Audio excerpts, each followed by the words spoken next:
بسم الله الرحمن الرحيم. halkan waxaan ka salaamayaa ummadda Soomaaliyeed dhammaanteed. waxaan kaloo halkan ka salaamayaa ummadda reer Awdal. waxaan halkan u soo fadhiistay oo aan maanta ka hadlayaa waxyaabahan ka arkaynay ee ka dhacay magaalada caasimadda Turkiga.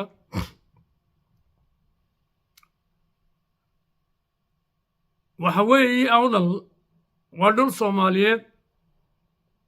طبعا waa dhul Soomaali oo dhan u dhaxeeya. waa dhul hadday cid kale qaadato Soomaali oo dhan wax ku waayayso. dadka laakiin degan ee ka manaafacadsada ee Ilaahay ku beeray waa reer Awdal. waxa weeye dawladda Xamad joogtaa waxaad moodaa inay xataa ka cabsooto maamulka Hargeysa ka dhisan. ma tidhaahdo dadka reer Awdal waa ummad Soomaaliyeed oo Soomaaliya ka tirsan. haddana kama hadhno oo calanka buluuga waanaga meel walba sudhanay oo meel walba uu noo yaallaa. waxa weeyaan Soomaalinimadana waan jecelahay, laakiin mid baan anigu xasan sheekh u sheegaya. waraadeer weligaa Awdal state kamaad hadlin, Awdalla kamaad hadlin. awdalla wax allaaliyo wax aad mas-uuliyaddii kaa saarnayd aad uga soo baxday ma jirto. sideebaad haddana intaad socoto maxaan ku idhaahdaa dawlad kale aad ugu saxeexi kartaa dhul Soomaaliyeed oo 5,000 sannadood soo jiray. waxa weeyaan haddaad wax u saxeexayso gurigaaga u saxeex. halkan laakiin reer Awdal waxaan filayaa waxa la iska wada dhaadhiciyay reer Awdal dhulkooda waa la qaadan karaa, waa la iibin karaa, iyaga waa la madaxa lagaga joogi karaa. wax caynkaasa yaan filayaa in la iska dhaadhiciyay. mid baan se idiin sheegaya, Awdal buuray leedahay, bad bay leedahay, biyay leedahay. 50 ilana gasha Awdal Etoobiyana ma joogi karto, Maraykanka ugu weyno ma joogi karo dhulka Awdal. waxaan u sheegaynaa ummadda markaa reer Awdal, waxaan u sheegayaa iyagana war hadda adeer dhulka idinkaa leh in dhulkiinnii laga baayac mushtareeyo oo la iibiyo oo xogaa yaroo doollaraan lagu qaato oo ajaanib iyo waddamo kale laga iibiyo. hadda adeer innagaa isbadnay baan filayaa.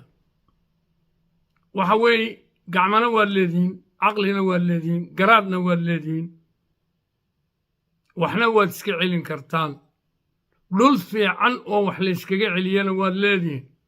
anigu waxaan halkan ku talinayaa in aad hubka qaadataan, in la yidhaahdo dhulkaa dad waraabayaala gala ee ha u tegina. ma aha dad fiican oo lagu joogjoogsan karaa gala. Soomaali waxay isgaarsiisay dad fiican oo waxay gaarsiisay wata Itoobiya iyo meel kasta ilaa adduunyada kalena gaarsiisay. waa dad la iskaga joogjoogsan karo, waa la idinkuma joogsan karo. 4,000 sannadood baad soo jirteen, Soomaalinimadaba idinkaa keenay. waxa weeye ilaa Itoobiya dadkii islaamnimada gaarsiiyey waa reer Awdal. dadkii Axmed Gurey lahaa waa reer Awdal. mid baan markaa idiin sheegayaa walaalayaal, dad waxa weeye mid baa inoo dhiman, inaan dhulkeenna difaacna inoo dhiman, inaan codkeenna sheegana aan ku hadlala inoo dhiman. tan kale Hargeysa waa ummad Soomaaliyeed. maxaa idin daba dhigay Hargeysa? muusaa tegey, mid kalaa yimid, ka kale maxaa ka daba socotaan? maxaa doorashooyinkooda idin daba dhigay? maxaa foodadkooda idin daba dhigay? maxaa magaalooyinkooda idin daba dhigay? waa dad Soomaaliyeed weyna ag degan yihiin, sidaa haynoo ag deganaadaan. wixii aan leenahayna inaan ka ilaashanno weeye. inamana iibin karaan, waxna inooma tari karaan. marka in aan taana inaad yeeshaan weeye. qaar la magacaabayo waan arkayey.